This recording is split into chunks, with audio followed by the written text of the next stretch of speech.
Kemudian kita buka ya. Di dalam Mazmur 147.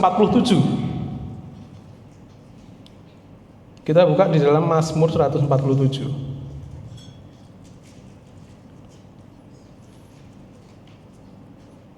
Ayat yang ke-5.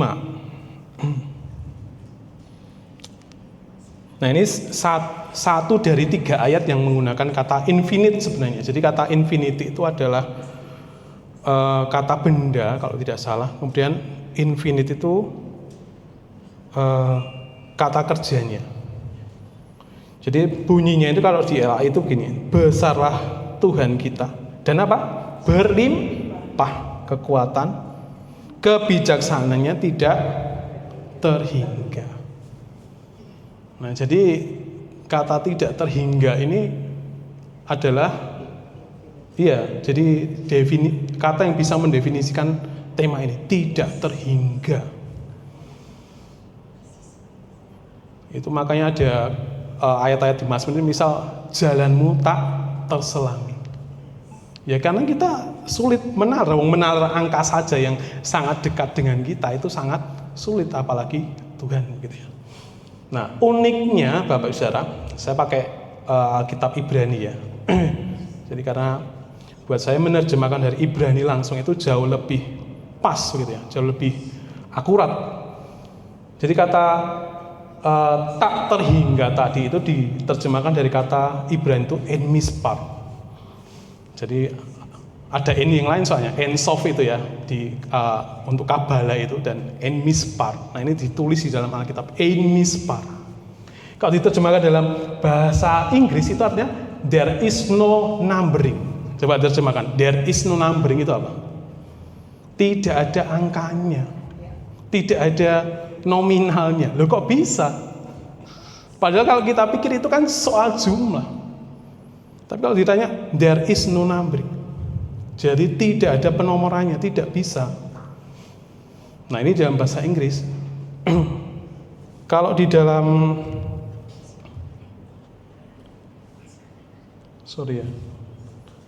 kita buka ya di dalam Ratapan 3 ayat 22 sampai 23. Ratapan 3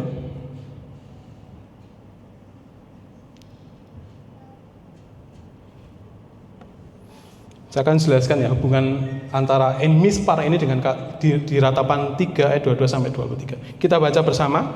Ratapan 3 22 sampai 23. 3 2 1 ya. Tak berkesudahan kasih setia Tuhan, tak habis-habisnya rahmatnya, selalu baru tiap pagi, besar kesetiaan. Nah, kata en di dalam kata en mispar itu artinya, kalau kata benda itu artinya kapal. Tapi kalau kata kerja itu artinya menjelajah. Jadi kata bendanya kapal, kemudian kata kerjanya menjelajah. Maknanya apa? Jadi kata kapal dan menjelajah ini punya hubungan yang sangat erat. Jadi kapal, jadi di zaman dulu ya. Jadi orang kalau melakukan perjalanan dengan kapal, dia akan menjelajahi suatu wilayah sampai menemukan sesuatu. Jadi kata en itu adalah mencari sampai menemukan sesuatu. Berarti kata en itu atau yang diterjemahkan dengan kata infinity itu aktif atau pasif, Bapak Saudara?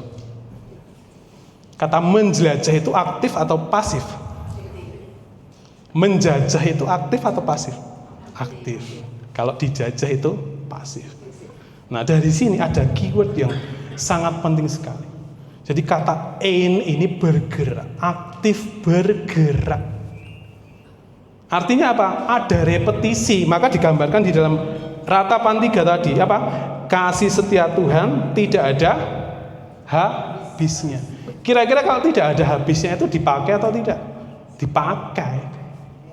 Dipakai ada lagi, dipakai ada lagi. Itu namanya bergerak.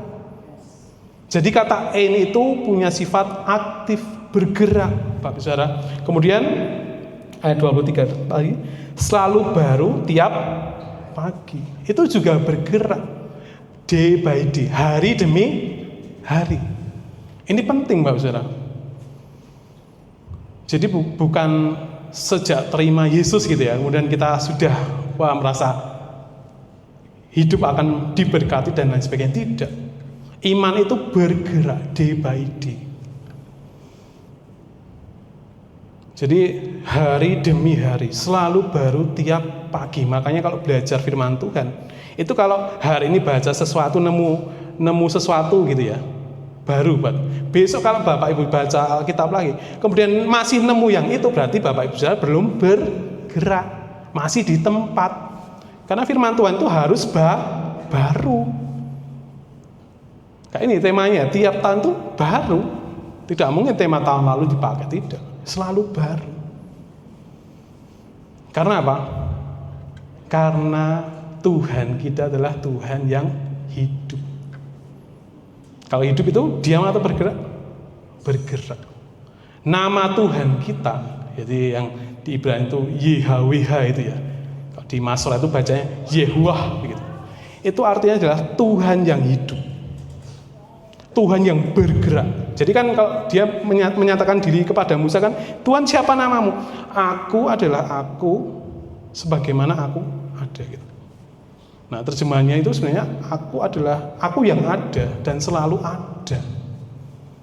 Jadi itu bergerak Bapak Saudara. Tuhan itu bergerak. Mas ikut Tuhan apakah bisa diam? Nah nanti kita akan lihat ya. Sebenarnya tidak ada pilihan untuk diam Bapak Saudara.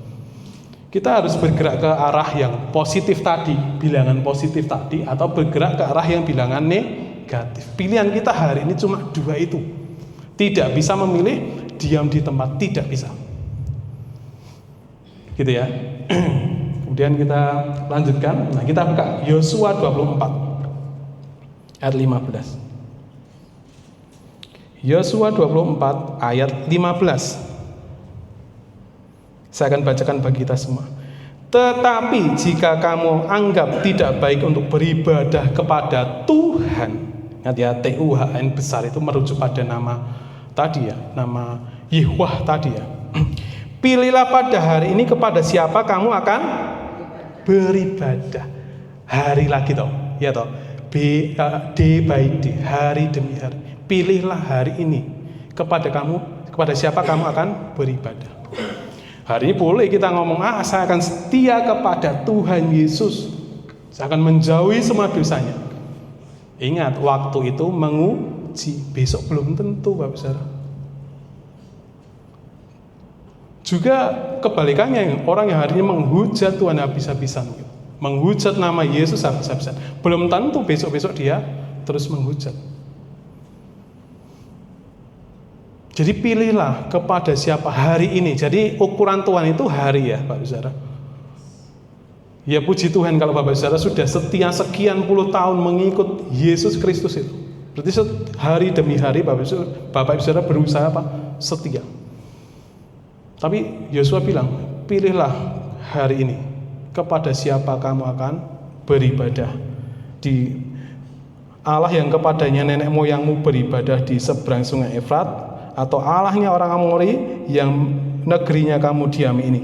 Tetapi aku dan seisi rumahku, kami akan beribadah kepada Tuhan, kepada Yehuwah, kepada Adonai Yehuwah. Begitu.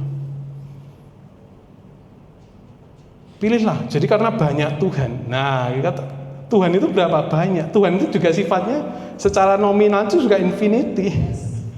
Tidak hanya satu Tuhan. Orang Kristen punya Tuhan sendiri. Bahkan nanti kalau kita lihat ya di dalam permasalahan teologi gitu antar gereja itu, gereja A punya Tuhan sendiri, gereja B punya Tuhan sendiri. Gereja A baptisnya harus selang, gereja B baptisnya harus percik. Wah ini gimana ini? Jadi kita harus ngerti Tuhannya di Alkitab ini